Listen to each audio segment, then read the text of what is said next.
Hello, my name is Sohaila Abdulali, and I wrote this book, which I think says in Portuguese what we talk about when we talk about rape. Um, I want to tell you a little bit about myself and the book. I'm from India. I was born in Bombay, but I now live in New York.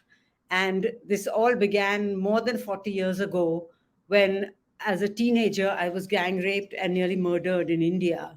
And have an odd claim to fame, which is that I was the first Indian woman ever to speak publicly about being raped.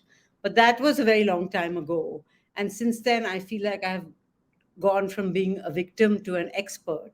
And as a writer, this book was a fantastic challenge for me because I talk to people all over the world who've had experiences. I have a chapter on dentistry of all things. I have chapters on recovery and on non-recovery and on rape of men, rape of women, domestic violence.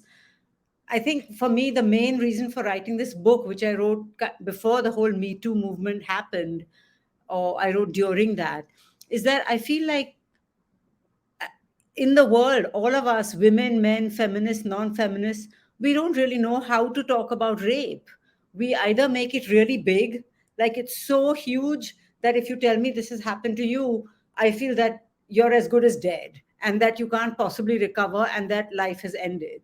There's that extreme, which doesn't serve anyone. Or there's the other extreme, which is that what's the big deal? It's just sex. Why are you making a fuss? And I felt like we need to bring the conversation kind of to a middle ground where we treat rape as something terrible, but as one of many terrible things.